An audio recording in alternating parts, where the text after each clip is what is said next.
ఇప్పటి వరకు ప్రజలు బంగారాన్ని కొంటూ ఉన్నారు. ధర పెరుగుతుంటే ఆందోళన చెందుతున్నారు.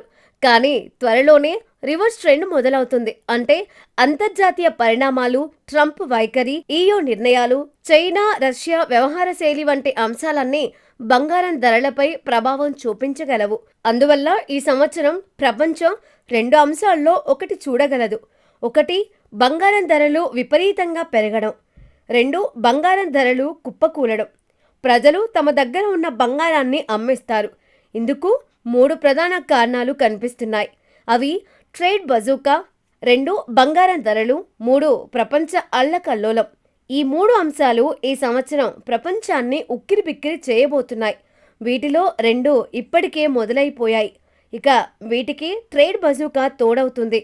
ఇది మిగతా రెండింటిపై తీవ్ర ప్రభావం చూపనుంది. ప్రపంచ దేశాల్లో జరిగే రకరకాల పరిణామాలు మన ఇళ్లల్లో రోజువారీ జీవితాలపై తీవ్ర ప్రభావం చూపుతాయి. ఇది అక్షరాల నిజం. ట్రేడ్ బజూకా అలాంటిదే. ఇది మన భవిష్యత్తును ప్రశ్నగా మార్చేలా ఉంది. అసలు ఇది ఏంటి అంటే 27 దేశాలు కలిసి ఉన్న యూరోపియన్ యూనియన్కి సంబంధించిన ట్రేడ్ బజూకా. దీన్నే యాంటీ కోయర్షన్ ఇన్స్ట్రుమెంట్ అంటారు. ఇది 2023లో అమల్లోకి వచ్చిన ఒక రూల్.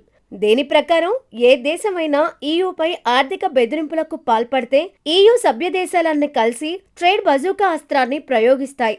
ఇటీవలే అమెరికా అధ్యక్షుడు ట్రంప్ ఈయూ దేశాలకు చుక్కలు చూపించారు. వాటిని ఇష్టం వచ్చినట్లు తిట్టిపోశారు. అవన్నీ వేస్ట్ దేశాలు అన్నారు. వాటి పనైపోయింది అన్నారు. వాటిపై 10% అదనపు టారిఫ్ వేస్తానని బెదిరించి తర్వాత వెనక్కి తగ్గారు. అలాగే గ్రీన్లాండ్ వివాదంలోనూ ఈయూ దేశాల్ని బెదిరించి తరువాత వెనక్కి తగ్గారు. ఈ పరిణామాలతో ఇన్నాళ్ళు ఎక్కువగా అమెరికాపైనే ఆధారపడిన ఈయూ దేశాలకు ఇప్పుడు తత్వం బోధపడింది. ఇక అమెరికాతో తెగదెంపులు చేసుకోవడానికి రెడీ అయ్యాయి. ఈ క్రమంలో ఇండియాతో భారీ ట్రేడ్ డీల్ కుదిరింది. నెక్స్ట్ అమెరికాపై ట్రేడ్ బజూకా ప్రయోగించాలని ఈయూ దేశాలు ప్లాన్ చేస్తున్నాయి.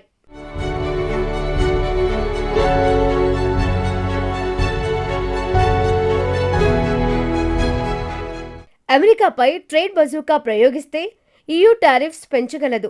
ఎగుమతులు దిగుమతులపై కఠిన ఆంక్షలు విధించగలదు. అమెరికాకి తమ సేవల్ని తగ్గించగలదు. అమెరికా కంపెనీలకు యూరప్ దేశాల్లో మార్కెట్ అవకాశాల్ని తగ్గించగలదు. ఇలా అమెరికాకి అన్ని రకాలుగా నష్టం కలిగించగలదు ఈ బజూకా. అందుకే దీన్ని చివరి అస్త్రం అంటారు. దీన్ని ప్రయోగించాక ఇక అమెరికాతో అనుకూల పరిస్థితులు ఈయూకి ఉండవు. ట్రంప్ తీరు వల్ల ఇప్పుడు యూరప్ దేశాలు ఆర్థికంగా చిక్కుల్లో పడ్డాయి. ఫ్రాన్స్ అధ్యక్షుడు మెక్రాన్ లాంటి వారు దీన్ని ప్రయోగించాల్సిందే అంటున్నారు. ప్రయోగిస్తే అమెరికాకి తీవ్ర ఆర్థిక సమస్యలు వస్తాయి. ఫలితంగా మొత్తం ప్రపంచమే అనిశ్చితిలోకి వెళుతుంది. బంగారం ధరలు 2 లక్షలు దాటితే ఆ తర్వాత భారీ కరెక్షన్ ఉండే సంకేతాలుంటాయి. అంటే బంగారం ధరలు ఒక్కసారిగా కుప్పకూలగలవు. అందువల్ల ప్రజలు 2 లక్షలకు చేరుతున్న తరుణంలో తమ దగ్గర ఉన్న బంగారాన్ని అమ్మేసుకుంటారు. తద్వారా భారీ లాభాలు పొందుతారు. ఇండియాలోనే కాదు, ప్రపంచవ్యాప్తంగా ఈ పరిస్థితి వస్తోందనే అంచనా ఉంది. భారీ ధర ఉన్నప్పుడు అమ్ముకుంటే ఎక్కువ లాభాలు వస్తాయి. కాబట్టే ప్రజలు బంగారాన్ని అమ్ముకుంటారని విశ్లేషకులు అంచనా వేస్తున్నారు.